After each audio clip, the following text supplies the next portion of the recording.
Seri 4 Pedang Kayu Harum. Pendekar Lembah Naga. Cerita, Ho Ping Hu. Audiobook, novel silat. Bab 25. Anak itu memandang tajam, heran melihat burung-burung itu berani mendekatinya dan dia belum mengerti apa maksudnya Kim Hong Liunio meninggalkannya terikat di situ.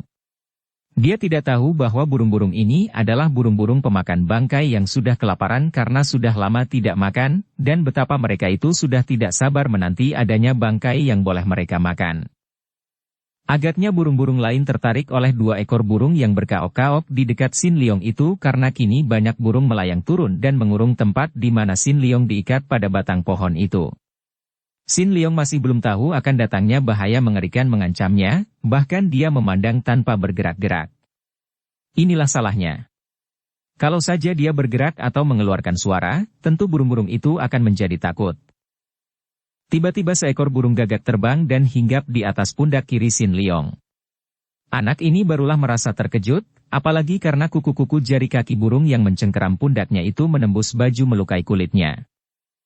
Hei! Dia membentak dan burung itu terbang dengan kaget, akan tetapi segera hinggap di atas tanah karena melihat anak itu tidak dapat bergerak.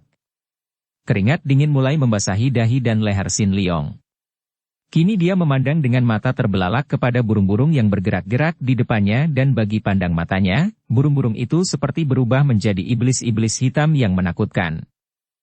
Kembali ada 2 ekor burung terbang atau meloncat dan mereka ini menerkam. Sin Leong membentak lagi dan 2 ekor burung itu terbang turun, hanya untuk mengulang kembali perbuatan mereka. Sin Leong membentak-bentak, akan tetapi 2 ekor burung yang hinggap di pundak dan lengannya tidak mau pergi bahkan kini mereka mulai mematuk-matuk ke arah mata Sin Leong. Anak itu terkejut dan ngeri, cepat dia memejamkan mata, akan tetapi tidak mampu mengelak karena lehernya tercekik kalau dia menggerakkan kepalanya.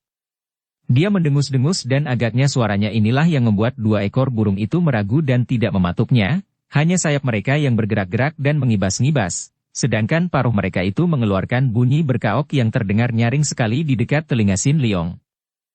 Sin Leong tidak berani membuka matanya dan hanya mendengus-dengus sambil menggerak-gerakkan kepalanya ke kanan-kiri untuk mengusir burung-burung itu. Namun 2 ekor burung gagak itu tidak mau pergi, sungguh pun mereka belum menyerang karena mereka masih meragu dan agaknya hendak menanti sampai calon mangsa mereka itu sama sekali tidak mampu bergerak. Sin Leong merasa ngeri bukan main. Baru sekarang dia merasakan kengerian yang mencekiknya, lebih mengerikan daripada ketika dia dilempar ke dalam sumur ular oleh ketua Zheng Huapang. Hampir dia berteriak minta tolong, akan tetapi kalau dia teringat kepada wanita yang membunuh ibunya itu, dia tidak jadi berteriak bahkan dia mengatupkan mulutnya dan mengambil keputusan untuk tidak sudi berteriak sampai mati. Lebih baik mati dicabik-cabik burung-burung ini daripada dia berteriak, mengaku kalah dan tunduk kepada iblis betina itu, demikian tekad hatinya. Matahari naik makin tinggi. Sinarnya makin panas dan hampir Sin Leong tidak kuat untuk menahannya lagi. Anak ini merasa bahwa kalau sampai dia pingsan dan tidak bergerak, tentu burung-burung ini akan menyerangnya. Maka, biarpun panasnya membuat dia hampir tidak kuat bertahan, kepalanya pening dan matanya yang dipejamkan itu melihat warna merah, lehernya seperti dicekik oleh kehausan, namun dia mempertahankan diri sekuatnya. Dia merasa tubuhnya kering sama sekali, diperas habis airnya yang menguap menjadi peluh. Dari jauh, Kim Hong Liunio mengintai. Wanita ini merasa kagum bukan main. Kembali timbul rasa sayangnya kepada anak itu di balik kebenciannya. Anak itu benar-benar hebat sekali. Selama ini, hanya kepada sutenya sajalah dia kagum dan menganggap sutenya seorang anak laki-laki yang paling hebat.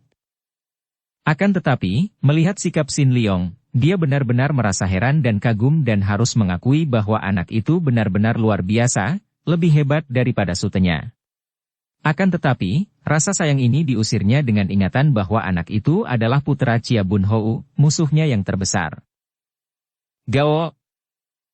Kembali burung yang hinggap di pundak kanan anak itu mengeluarkan bunyi tak sabar lagi. Kim Hong Liunio melihat betapa burung itu menggerakkan paruhnya, mematuk ke arah mata kanan yang terpejam itu. Akan tetapi, pada saat itu, ada debu mengebul dari sebelah kanan anak itu dan ketika dia memandang, ternyata 3 ekor burung yang tadi hinggap di kedua pundak dan lengan, kini telah jatuh dan mati di dekat kaki Sin Leong yang masih memejamkan matanya.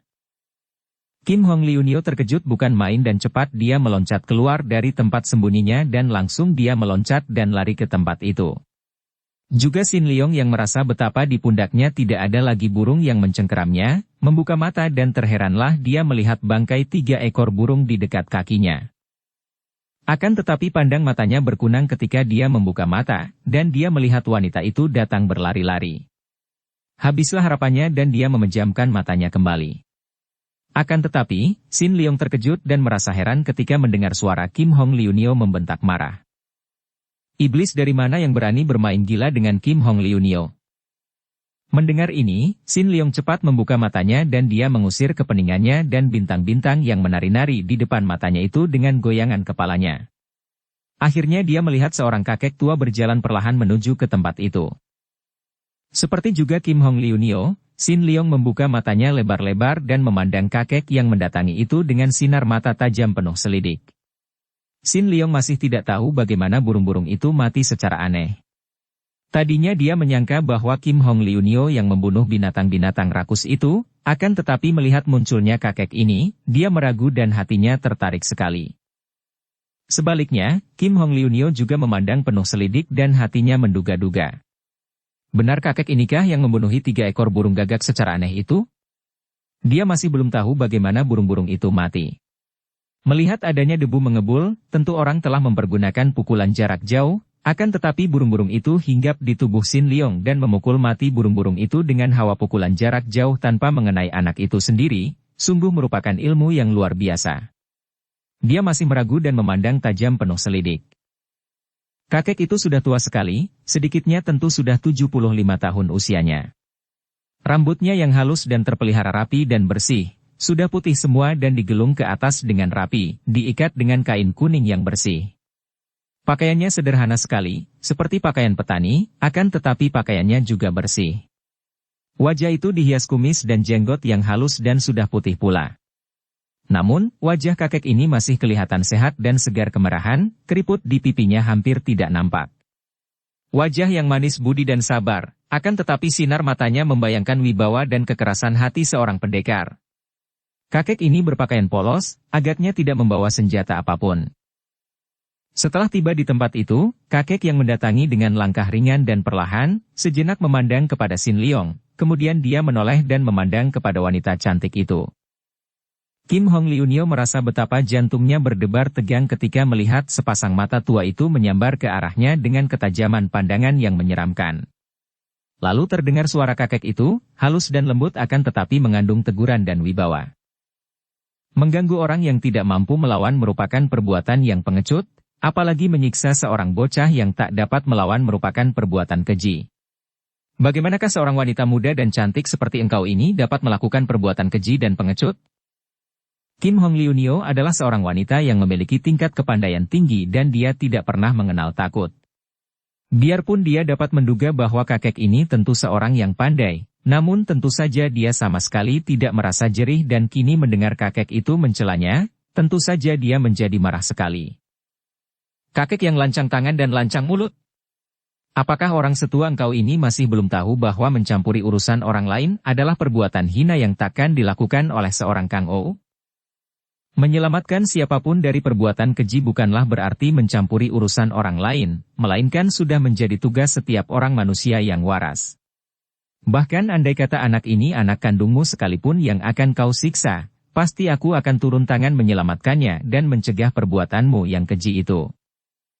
Tentu saja Kim Hong Liunio menjadi makin marah. Pertama karena kakek itu mengatakan anak itu anak kandungnya. Padahal dia adalah seorang perawan. Dan kedua, dengan terang-terangan kakek itu menyatakan akan menentangnya. Tua bangka yang bosan hidup, bentaknya marah, mulutnya tersenyum, tanda bahwa kemarahannya sudah mencapai puncaknya dan dia sudah siap untuk membunuh, dengan tenang dia lalu mengenakan sarung tangannya. Apakah engkau belum mendengar siapa aku? Tentu engkau tidak mengenal Kim Hong Liunio maka engkau berani bersikap seperti ini. Tentu saja aku tahu siapa engkau. Engkau adalah seorang wanita yang sudah berhasil mempelajari ilmu-ilmu yang tinggi akan tetapi gurumu adalah seorang jahat sehingga tidak mendidik batinmu. Ilmu tinggi yang terjatuh ke tangan seorang yang kejam, hanya akan mendatangkan bencana di dunia ini. Keparat, terimalah ini.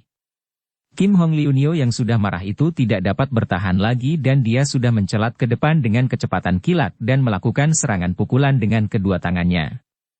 Pukulan maut yang datangnya cepat dan mengeluarkan suara angin bercuitan mengerikan. Karena menduga bahwa lawannya lihai, begitu menyerang Kim Hong Liunio telah mengerahkan sinkangnya dan pukulan itu merupakan pukulan maut yang sukar dilawan. Akan tetapi, kakek itu malah membalikkan tubuhnya dan dengan kedua tangannya dia membuka ikatan tangan yang membelenggu Sin Leong. Melihat ini, Kim Hong Liunio menahan pukulannya dan alisnya berkerut. Demikian hebatkah kakek ini sehingga tidak memandang sebelah mata kepada serangannya? Ketika dia melihat bahwa kakek ini sudah membebaskan ikatan Sin Leong yang segera jatuh terduduk dengan lemas dan anak itu menggosok-gosok kedua pergelangan tangan dan terengah-engah, Kim Hong Liunio membentak keras dan sekarang dia benar-benar menyerang ke arah kakek itu dengan pukulan maut yang mengarah pelipis dan ulu hati kakek itu. Diam-diam kakek itu tersenyum. Ternyata dugaannya tadi agak keliru. Wanita ini tidak memiliki watak curang, buktinya serangan pertama tadi ditundanya ketika dia sedang membuka ikatan anak itu. Akan tetapi dugaannya bahwa wanita ini memiliki ilmu tinggi adalah benar karena melihat serangan itu saja tahulah dia bahwa wanita ini benar-benar lihai sekali. Untuk mencoba kekuatan wanita itu, dia sengaja menggerakkan kedua tangannya menangkis. 2 kali 2 pasang tangan bertemu. Duh! Plak! Kim Hong Liunio terkejut bukan main. Tubuhnya terdorong mundur oleh tangkisan-tangkisan itu. Di lain pihak, kakek itu makin kagum karena ternyata bahwa serangan wanita ini mampu membuat kedua lengannya tergetar. Maklum bahwa dia kalah kuat dalam hal sinkang oleh kakek aneh yang tak dikenalnya ini, Kim Hong Liunio menjadi penasaran dan marah.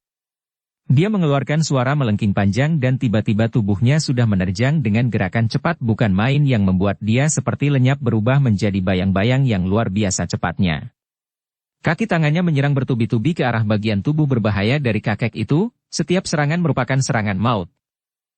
Sementara itu, kakek yang ternyata amat luar biasa kepandaiannya itu, dengan alis putih berkerut memperhatikan gerakan lawan dan diam-diam dia pun merasa terheran-heran karena dia tidak mengenal ilmu silat yang dimainkan oleh wanita itu. Padahal, dia hampir mengenal semua dasar ilmu silat tinggi dari semua partai-partai besar. Akan tetapi, dia pun harus mengimbangi kecepatan wanita itu dan selalu dapat menghindarkan diri atau menangkis. Kembali Kim Hong Liunio terkejut bukan main. Kakek petani ini ternyata hebat sekali. Bukan saja dapat menandingi sinkangnya, bahkan tidak terdesak oleh ginkangnya. Diam-diam dia lalu mencabut 3 batang hio dan dengan kuku jari tangannya menyentik batu api, muncratlah batu api membakar ujung 3 batang hio itu. Hio-hio ini sebenarnya dia sediakan untuk membunuh musuh-musuh gurunya, seperti yang telah dilakukannya kepada beberapa orang yang telah berhasil dibunuhnya. Akan tetapi menghadapi seorang lawan tangguh seperti kakek ini, dia akan mempergunakannya juga karena senjata hio itu merupakan senjata istimewa pula. Kakek itu hanya memandang sambil mengelak ke sana-sini ketika wanita itu sambil menyerang mengeluarkan dan menyalakan 3 batang hio. Dia tidak tahu apa artinya dan tertarik sekali, menduga bahwa agaknya wanita ini adalah seorang ahli ilmu hitam yang hendak mempergunakan ilmu sihirnya. Dia tidak takut, melainkan tertarik sekali dan ingin melihat bagaimana wanita itu hendak menggunakan sihir atas dirinya. Akan tetapi, tiba-tiba wanita itu mengeluarkan bentakan nyaring sekali dan kakek itu melihat sinar-sinar keemasan kecil menyambar ke arah 3 jalan darah di tubuhnya. Tahulah dia bahwa hio-hio menyala itu sama sekali bukan dipergunakan untuk main sulap atau sihir, melainkan untuk dipergunakan sebagai senjata rahasia yang menyerangnya. Kakek itu mengeluarkan seruan panjang, tiba-tiba tubuhnya bergerak cepat ke atas dan ketika dia melayang turun kembali, 3 batang hio menyala itu telah disambarnya dan berada di tangannya. Sekali dia melempar, 3 batang hio itu menancap di atas tanah dan asapnya bergulung-gulung kecil ke atas. Kim Hong Liunio terkejut, juga makin penasaran dan marah.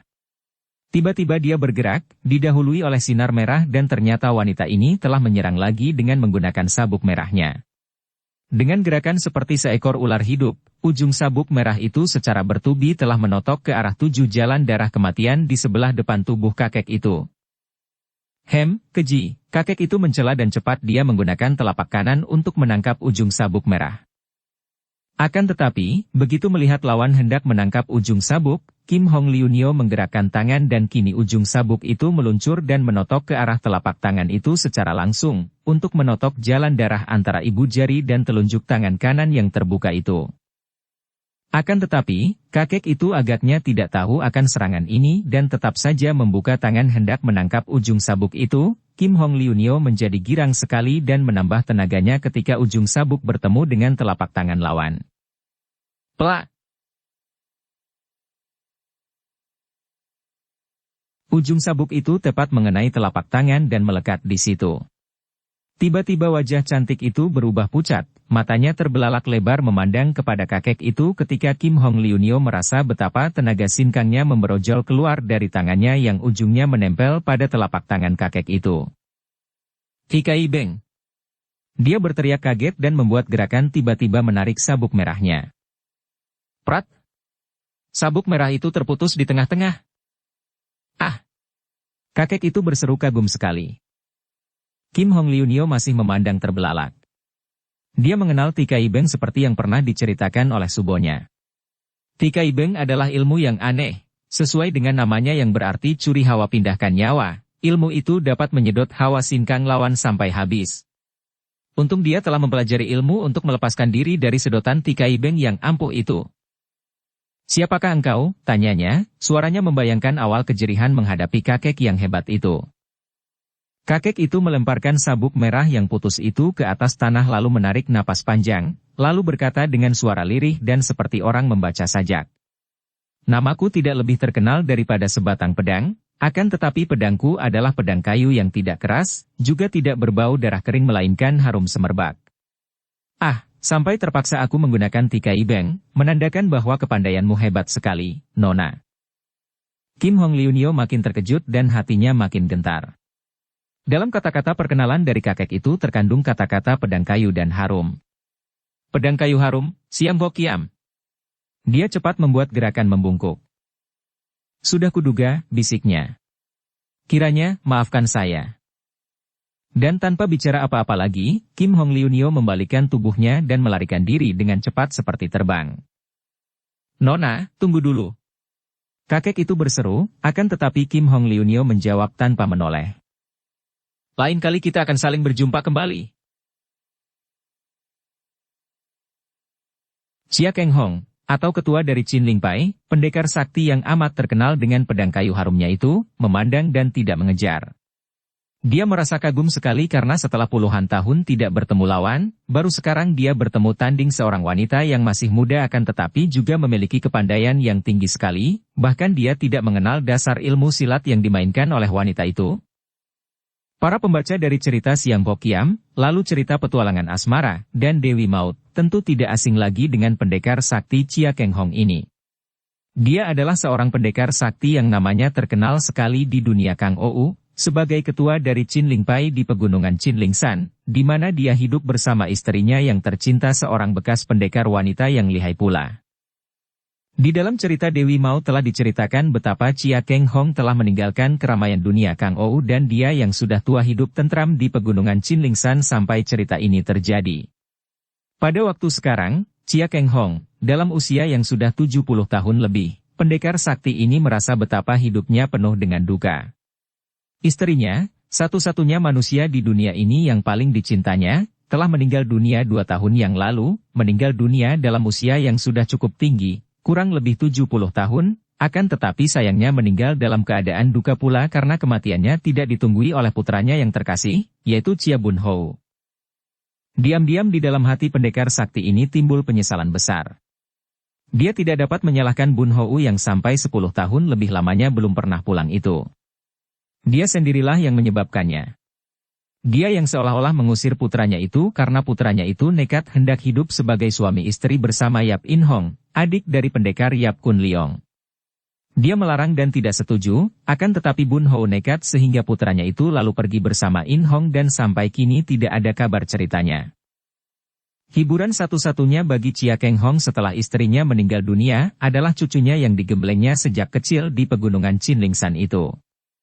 Cucu perempuan ini bukan lain Lihye Chiaoxi, putri dari Chia Giok Keng dan mendiang Lihye Kong Tek. Dengan tekun pendekar sakti itu menurunkan kepandaiannya kepada cucunya ini, dan biarpun Ciaoxi tidak memiliki bakat yang terlalu menonjol, akan tetapi darah ini telah mewarisi banyak ilmu tinggi kakeknya sehingga dia menjadi seorang darah yang hebat juga dan jarang akan ada yang mampu menandinginya. Betapapun juga, setelah neneknya meninggal, Dara yang kini berusia 20 tahun itu seringkali melihat kakeknya termenung duka, bahkan seringkali kakeknya itu seperti seorang pikun turun gunung dan merantau di kaki pegunungan Qinlingshan, lupa makan lupa tidur dan baru pulang kalau sudah disusul dan dibujuknya. Kemudian Ciaoxi mendengar penuturan ibunya yang masih tinggal di Xinyang di rumah mendiang suaminya, tentang pamannya, adik ibunya, yaitu Chia Bunhou dan bahwa kedukaan kakeknya itu disebabkan oleh kepergian Bunhou yang sampai sekarang tidak pernah ada beritanya itu. Mendengar ini, Ciaoxi yang mencinta kakeknya itu merasa kasihan dan pada suatu pagi pergilah dia meninggalkan Qinlingshan dengan meninggalkan surat untuk kakeknya, memberitahu bahwa dia pergi untuk mencari pamannya, Chia Bunhou. Akan tetapi, kejadian ini sama sekali tidak menggirangkan hati kakek pendekar itu. Sebaliknya malah, dia merasa prihatin dan khawatir. Biarpun cucunya itu sudah memiliki kepandaian tinggi, akan tetapi cucunya adalah seorang wanita muda dan kurang pengalaman, padahal dia tahu betul betapa bahayanya merantau di dunia Kang Ou seorang diri bagi seorang wanita muda. Kekhawatiran ini membuat hatinya tidak tenang, maka kakek ini pun lalu turun gunung untuk mencari cucunya. Demikianlah keadaan singkat dari kakek pendekar Chia Keng Hong yang usianya sudah 75 tahun itu. Dalam perantauannya mencari cucunya itulah secara kebetulan dia melihat Xin Liong yang sedang tersiksa oleh Kim Hong Liunio dan dia lalu turun tangan menolongnya. Biasanya, kakek yang sedang merantau ini menyembunyikan diri dan kepandaiannya, dan kalau sekarang dia memperlihatkan kepandaiannya, adalah karena dia terpaksa sekali oleh kelihayan Kim Hong Liunio. Kakek itu merasa amat kagum menyaksikan sikap anak yang disiksa itu, dan diam-diam dia memperhatikan, bahkan ketika dia membebaskan belenggu itu jari-jari tangannya mengusap dan dia memperoleh kenyataan bahwa anak itu benar-benar memiliki tulang yang baik sekali. Kini kakek itu menghampiri Xin Liong yang sudah bangkit berdiri dengan bibir pecah-pecah. Biarpun anak itu lebih patut dikatakan setengah hidup dalam keadaan payah sekali, namun anak itu sudah bangkit berdiri dan memandang kepada kakek itu dengan mata merah, mata yang tadi disiksa oleh panasnya matahari. Setelah kakek itu datang dekat, tiba-tiba Xin Liong tak dapat bertahan lagi dan dia terhuyung dan tentu terguling kalau tidak cepat disambar oleh tangan kakek itu. Xin Liong roboh pingsan, hal yang ditahan-tahannya sejak tadi. Xin Liong mengecap-ngecap bibirnya yang basah. Dia membuka mata dan melihat bahwa dia sedang rebah di bawah pohon yang teduh sedangkan kakek itu membasahi mukanya dan memberi minum air jernih yang dingin dan nikmat sekali terasa olehnya. Cepat dia bangkit duduk dan menjatuhkan diri berlutut di depan kakek itu. Xin Liong maklum bahwa tanpa adanya kakek ini, dia tentu sudah mati dalam keadaan mengerikan, dirobek-robek dagingnya oleh burung-burung gagak pemakan bangkai. Biarpun tadi kepalanya pening dan pandang matanya berkunang, namun dia masih dapat menyaksikan betapa kakek yang sederhana ini ternyata mampu menandingi Kim Hong Liunio, bahkan wanita iblis itu melarikan diri. Maka Xin Liong yang cerdik mengerti bahwa kakek tua renta ini adalah seorang manusia sakti yang memiliki ilmu kepandaian tinggi sekali. Saya mengaturkan terima kasih atas budi pertolongan Lo Cianpue. Chia Keng Hong mengerut jenggotnya yang putih dan memandang kepada bocah itu penuh perhatian. Ketika dia merawat Xin Liong dari pingsannya tadi, kembali dia meraba-raba dan makin yakin dia akan bakat yang terpendam dalam diri anak ini. Anak yang baik, siapakah namamu? Nama saya Xin Liong. Tercengang juga hati kakek itu mendengar nama yang gagah itu. Nama anak ini berarti naga sakti. Engkau siapakah, Xin Liong? Xin Liong tahu bahwa dia adalah Shichia. Akan tetapi dia tidak mau membawa-bawa nama ayahnya yang belum pernah dijumpainya itu, maka tanpa ragu-ragu lagi dia menjawab. Lo Cianwei, sejak kecil saya tidak tahu apakah Shi saya. Saya hanya bernama Xin Liong, tanpa Shi. Chia Keng Hong tercengang, alisnya berkerut. Kalau begitu, siapakah ayah bundamu? Xin Liong menggeleng kepalanya. Saya hidup sebatang kara, tidak mempunyai ayah dan bunda. Saya bekerja sebagai pelayan dari Napiausu yang tinggal di Kunting. Akan tetapi beberapa hari yang lalu Napiausu serumah dibunuh orang-orang yang menjadi musuhnya. Lalu muncul wanita iblis itu yang berbalik membunuhi semua orang yang telah membasmi keluarga Nabi Ausu, akan tetapi wanita itu lalu membawa saya ke sini. Kakek itu mengelus jenggotnya yang putih dan alis matanya tetap berkerut. Sungguh aneh cerita anak ini. Dan mengapa kau dibawanya ke sini dan akan disiksanya sampai mati? Apakah dia memaksamu untuk menceritakan sesuatu? Sin Liong menggeleng kepala. Saya sendiri tidak tahu, Lo Cianbue. Chia Keng Hong adalah seorang kakek bijaksana.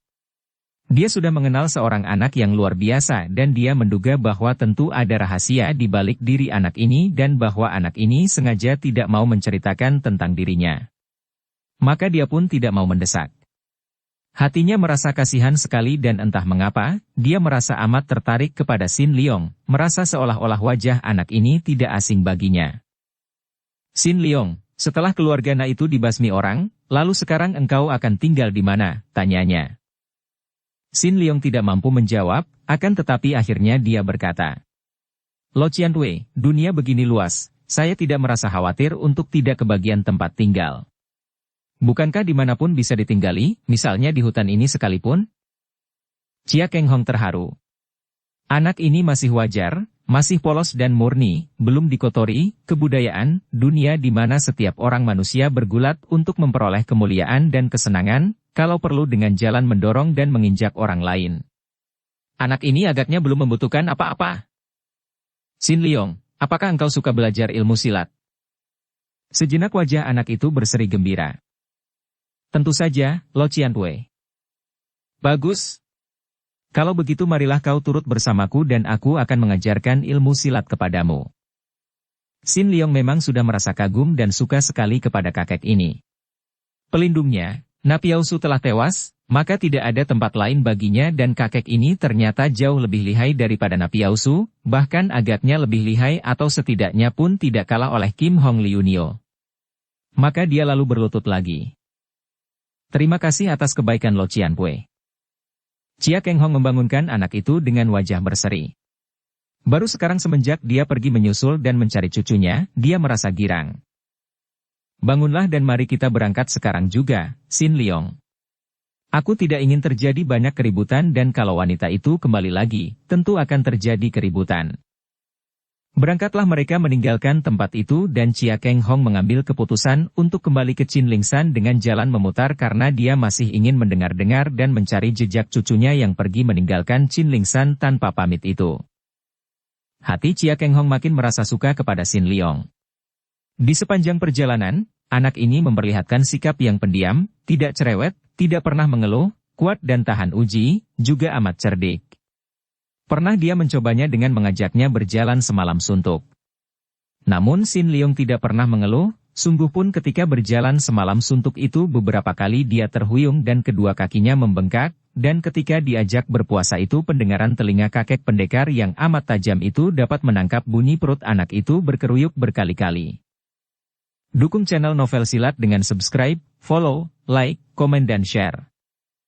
Pada suatu hari, tibalah kakek dan anak tanggung ini di sebuah batu karang. Ketika mereka tiba di kaki bukit, dari jauh saja keduanya sudah melihat serombongan orang berjalan terhuyung-huyung dan mereka semua itu luka-luka seperti serombongan pasukan kecil yang baru saja pulang dari medan pertempuran dengan menderita kekalahan. Chia Keng Hong yang tidak ingin mencampuri urusan orang lain, menggandeng tangan Sin Liong hendak diajak mengambil jalan lain karena sekelebatan saja dia tahu bahwa orang-orang itu adalah orang-orang Kang Ou atau orang-orang yang memiliki kepandaian silat dan yang telah luka-luka karena pertempuran. Orang-orang seperti itu tentulah orang-orang yang selalu mengandalkan kepandaian sendiri dan suka mencari permusuhan dan suka mencari kekerasan, maka dia hendak menjauhkan Sin Liong dari mereka. Lo Cianbue. Agaknya Tian yang menuntun Chiang Bunjin, ketua, dari Chin Lingpai ke sini untuk menolong kami. Tiba-tiba belasan orang itu semua menjatuhkan diri berlutut di depan Chia Keng Hong. Tentu saja kakek ini menjadi kaget dan tahulah dia bahwa mereka itu telah mengenalnya sehingga tak mungkin dia menyingkir lagi. Maka dia pun memandang kepada mereka penuh perhatian. Akhirnya dia teringat bahwa dia mengenal beberapa orang di antara mereka sebagai pendekar-pendekar yang gagah dan bukanlah kaum kasar, melainkan pendekar-pendekar yang suka menolong orang. Maka dengan sikap halus dia pun mendekati dan bertanya kepada mereka. Cui Sicu, sekalian orang gagah, mengapa menderita luka-luka? Apakah yang telah terjadi? Seorang laki-laki berusia 50 tahun yang pundaknya terluka, bajunya robek dan kulit pundak itu kelihatan biru dan lumpuh sebelah lengannya, segera menjawab. Di puncak bukit ini terdapat seorang gila yang merampas kambing, kuda, sapi, anjing dan binatang apa saja milik penduduk dusun-dusun di sekitar bukit ini untuk dibunuh dan diganyang mentah-mentah. Orang-orang dusun yang datang kepadanya semua dilukai. Kami yang mendengar ini lalu pergi untuk mengusirnya, akan tetapi ternyata orang gila itu lihai dan jahat sekali sehingga kami semua pun kalah dan terluka. Oleh karena itu, demi kepentingan para penghuni dusun di sekitar tempat ini, kami mohon kebijaksanaan dan keadilan Lo Cianpui untuk mengusir orang gila itu dari daerah ini.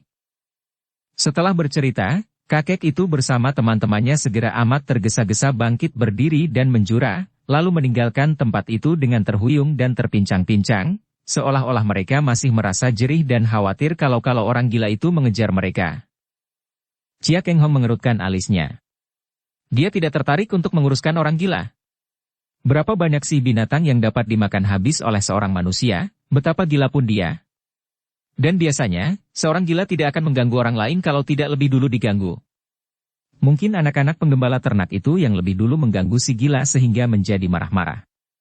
Kalau para pendekar itu tidak mendatangi si gila di atas bukit, jelas bahwa si gila itu tidak akan melukai mereka. Dia tidak boleh hanya mendengarkan laporan sepihak lalu membela mereka. Sin Liong, mari kita pergi. Dia menoleh dan pandang mata kakek itu mencari-cari. Sin Liong tidak ada lagi di tempat itu. Tadi anak itu berada di belakangnya ikut mendengarkan, akan tetapi ternyata secara diam-diam anak itu telah pergi. Sin Liong. Dia berseru memanggil, biarpun seruannya itu tidak keras, akan tetapi karena digerakkan oleh Kai Kang, maka gemanya sampai terdengar dari tempat jauh, bahkan terdengar sampai ke puncak bukit batu karang itu. Sunyi saja tidak ada jawaban dari Sin Liong, akan tetapi tiba-tiba terdengar suara tertawa. Hahaha. Chia Keng Hong terkejut bukan main. Itu bukanlah suara ketawa biasa, melainkan suara ketawa yang juga mengandung kaikang amat kuatnya dan suara itu datang dari atas puncak bukit itu. Dia menjadi khawatir dan pendekar sakti yang sudah tua ini cepat mendaki bukit menuju ke puncak. Setelah tiba di puncak, dia melihat hal yang membuat mukanya berubah pucat dan matanya terbelalak. Di atas puncak itu, di atas batu-batu besar yang permukaannya halus, dikelilingi oleh puncak-puncak batu karang lain yang menjulang tinggi, dia melihat Sin Liong duduk bersila, berhadapan dengan seorang kakek tua renta tinggi besar yang kepalanya gundul. Kakek yang membuat pendekar sakti ini memandang bengong karena dia mengenal baik kakek itu yang bukan lain adalah Kok Beng Lama. Para pembaca cerita petualang asmara dan cerita Dewi Maut tentu mengenal baik siapa adanya kakek gundul ini. Kok Beng Lama adalah seorang pendeta lama dari Tibet yang memiliki kesaktian hebat, dan dia pernah menjadi kepala dari para pendeta lama jubah merah di Tibet.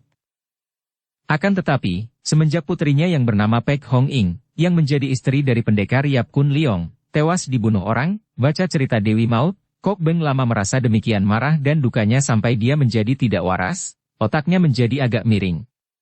Kemudian dia dapat sembuh, bahkan dia lalu mewariskan ilmu-ilmunya kepada Lie Seng, cucu dari ketua Chin Ling Pai itu, dan Yap Meilan, putri dari Yap Kun Liong, masih terhitung cucu tirinya sendiri karena Yap Meilan bukanlah anak Pek Hong Ing, melainkan anak yang lahir dari hubungan gelap antara Yap Kun Liong dan Lim Fisian, baca cerita petualang asmara.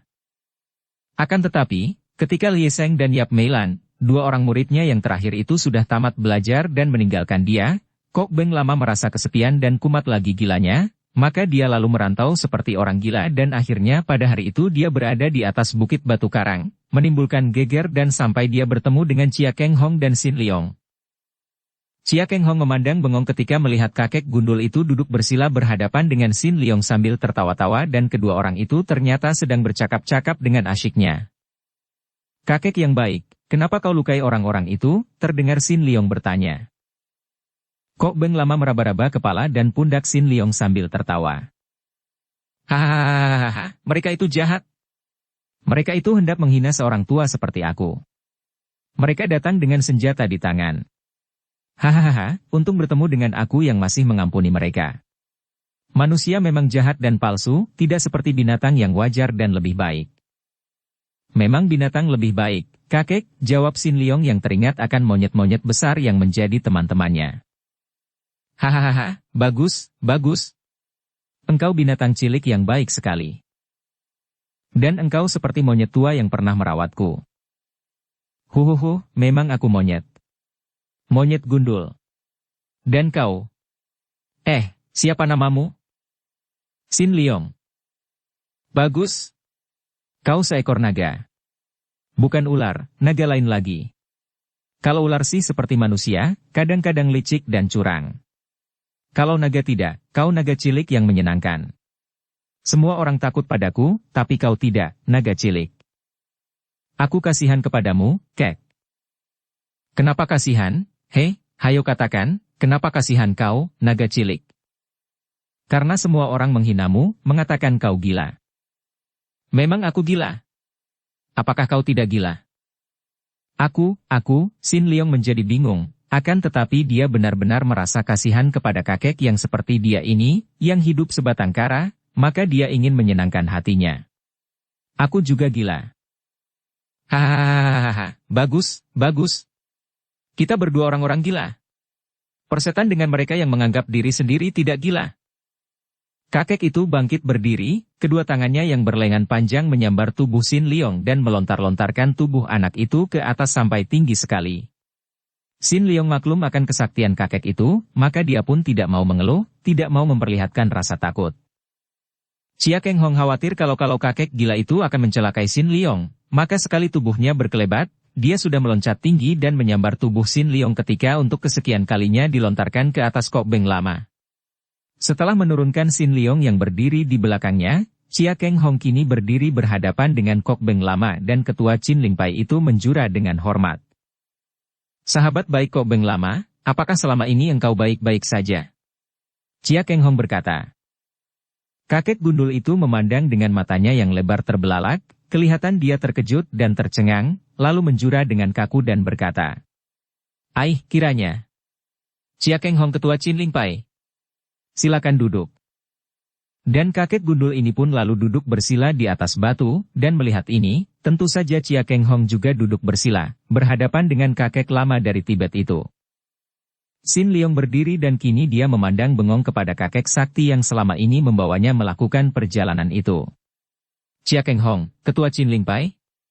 Dia teringat akan pesan ibu kandungnya. Chia Keng Hong, ketua Chin Ling Pai adalah kakeknya, ayah dari Chia Bun Hou, ayahnya, ayah kandungnya. Jadi kakek yang menolongnya dari tangan iblis betina Kim Hong Liunio ini, yang kemudian membawanya, adalah kakeknya sendiri. Tiba-tiba Sin Leong yang berdiri bengong itu terkejut melihat perubahan pada wajah si kakek gundul, matanya menjadi merah dan mulutnya yang bersembunyi di balik kumis dan jenggot putih itu menyeringai. Agaknya kakek gundul itu kumat lagi gilanya. Chia Keng Hong juga melihat ini, maka dia cepat-cepat bertanya, suaranya tetap halus. Kok Beng Lama, di manakah cucuku Lieseng dan Yap Meilan? Kenapa aku tidak melihat mereka? Sungguh tidak disangka sama sekali oleh Chia Keng Hong bahwa pertanyaannya itu merupakan minyak bakar disiramkan kepada api kegilaan yang mulai bernyala di dalam otak Kok Beng Lama itu. Kegilaan kakek gundul ini menjadi kumat setelah dua orang muridnya itu pergi karena dia merasa kesepian dan rindu, dan kini kata-kata ketua Chin Ling Pai itu justru mengingatkan dia kepada dua orang yang dicintanya itu. Maka makin merahlah mata itu, makin melotot dan kini ditujukan kepada Chia Keng Hong penuh kebencian. Tiba-tiba kakek gundul itu tertawa bergelak. Hahaha, Chia Keng Hong, ketua Chin Ling Pai. Anakku tercinta mati karena putrimu, dan aku masih saja mendidik putramu mendidik cucumu. Wah, sekarang cucumu juga pergi meninggalkan aku. Aku menderita sengsara dan berduka karena kau, maka kau harus bertanggung jawab sekarang. Hahaha, aku paling suka mengadu ilmu dan di dunia ini siapa yang dapat menandingi aku kecuali ketua Chin Ling Pai? Hayo. Chia Keng Hong, hari ini kita membuat perhitungan terakhir, hahaha. Chia Keng Hong terkejut sekali dan mengerutkan alisnya. Celaka, pikirnya, kakek gundul ini sudah gila. Tentu saja dia menolak dan mengangkat kedua tangan ke atas, menggoyang-goyangnya. Jangan, Kok Beng Lama, jangan. Di antara kita tidak terdapat permusuhan, bahkan terikat persahabatan dan persaudaraan yang kekal, bukan? Hahaha, justru aku ingin mati dalam tangan seorang yang ternama seperti kau, bukan di tangan segala macam anjing busuk seperti belasan orang tadi. Hayo, sambutlah seranganku ini, Chia Keng Hong, Ketua Qin Ling Pai. Setelah berkata demikian, tiba-tiba kakek gundul itu sambil tertawa lalu menggerakkan kedua tangannya ke depan dan angin pukulan yang amat hebatnya menyambar dahsyat ke depan, menyerang ke arah Chia Keng Hong. Kakek ketua Qin Ling Pai ini memang sudah mengangkat kedua tangan ketika menggoyang-goyang tangan untuk mencegah itu. Melihat serangan yang dapat mencabut nyawanya itu, dia terkejut sekali dan cepat dia pun mendorongkan kedua lengannya ke depan untuk menyambut. Hebat sekali pertemuan dua tenaga sakti itu. Jarak antara tangan kedua orang kakek ini masih ada setengah meter, namun tenaga yang bertemu antara kedua pasang tangan itu sedemikian dahsyatnya sehingga segala sesuatu di sekitar tempat itu seperti tergetar hebat. Bahkan Sin Leong sendiri sampai terpental dan bergulingan ke belakang. Akan tetapi, anak ini sudah cepat bangkit kembali dan berdiri menonton dengan mata terbelalak. Kalau tadinya dia merasa suka kepada Kok Beng Lama dan diam-diam mengasihani kakek itu, kini dia berpihak kepada kakeknya itu. Dia merasa khawatir sekali. Dia tidak tahu apa yang telah dan sedang terjadi, akan tetapi dia dapat menduga bahwa antara kedua orang kakek yang duduk bersila dan meluruskan kedua lengan itu pasti sedang terjadi pertandingan yang amat aneh dan hebat.